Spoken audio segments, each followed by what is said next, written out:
Hey, my friends, Derek from Bomb Socks with more Bomb Bites, where we feast upon the words of Christ one bite at a time. So this week, we're introduced to an interesting principle, which we're actually going to talk more about next week in the Come Follow Me. And it's the principle of building a tabernacle. And again, we'll get more into that next week because there's some cool little principles that we'll focus on from a little bit from this block, but more into the block next week.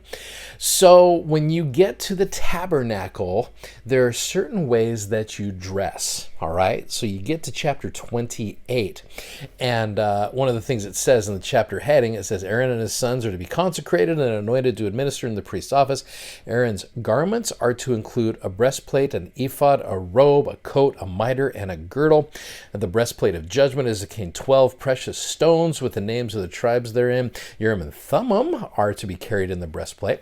Here's a picture of what it most likely looked like. Now, you're probably looking at this going, boy, this guy is dressed nicely here, as he's got all of those things that it talks about. Now, one of the cool things about this is you go into verse number 2 of chapter 28. Now, again, this is going to be focused on a little bit more next week.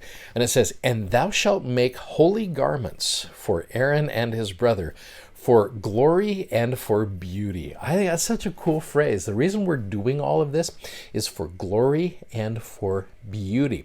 Now, you and I, especially if you are endowed members of the church, you understand that when you go to the temple, there's special clothing that you go through, that experience when you go to the temple. It's not secret, it is sacred. In fact, there's a cool little video that was put together just a couple of years ago that I really think explains why it is that certain individuals are to dress certain ways when worshiping. So watch this.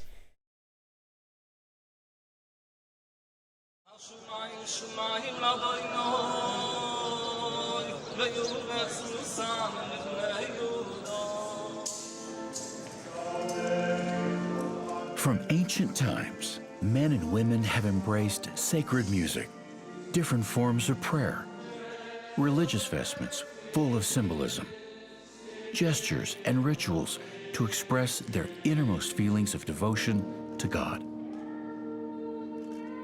The variety of these forms of expression is as wide and diverse as the human family, yet all have the same ultimate purpose: to connect the believer with the object of their devotion in the most personal way, to draw close to God. To those outside a particular faith, the rituals and clothing may seem unfamiliar, but for the participants, they can stir the deepest feelings of the soul, motivate them to do good, even shape the course of a whole life of service. The nun's habit, the priest's cassock, the Jewish prayer shawl, the Muslim skull cap, the saffron robes of the Buddhist monk. All are part of a rich tapestry of human devotion to God.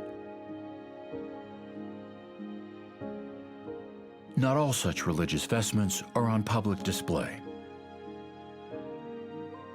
Some are seen only in places of worship.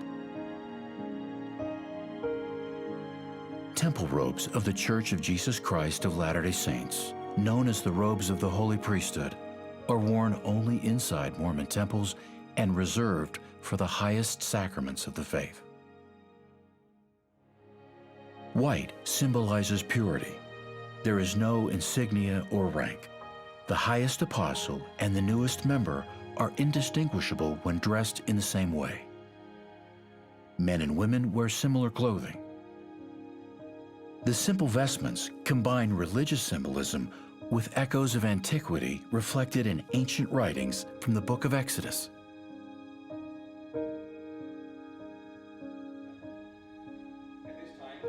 In the Church of Jesus Christ of Latter-day Saints, there are no outer religious vestments in ordinary worship services. However, many faithful Latter-day Saints wear a garment under their clothing that has deep religious significance. Similar in design to ordinary modest underclothing, it comes in two pieces and is usually referred to as the temple garment.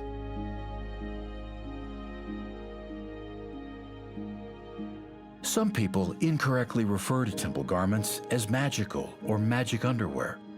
These words are not only inaccurate, but also offensive to members of the Church of Jesus Christ of Latter-day Saints. There is nothing magical or mystical about temple garments, and church members ask for the same degree of respect and sensitivity that would be afforded to any other faith by people of goodwill. Temple garments are worn by adult members of the church who have made sacred promises of fidelity to God's commandments and the gospel of Jesus Christ in temples of the Church of Jesus Christ of Latter-day Saints. To church members, the modest temple garment worn under normal clothing, along with the symbolic vestments worn during temple worship, represent the sacred and personal aspect of their relationship with God and their commitment to live good, honorable lives. Okay, I love that. And I love how it showed other churches as well. How when you see someone dressed a certain way, all they're showing, it is an outward expression of their inward commitment to follow the Savior. And I love that. It's why you and I, who are in doubt, are given garments to wear. And it's why other individuals, they are reminders of covenants. And once you understand that, because I know there's a lot of people who may struggle with the wearing of the garment.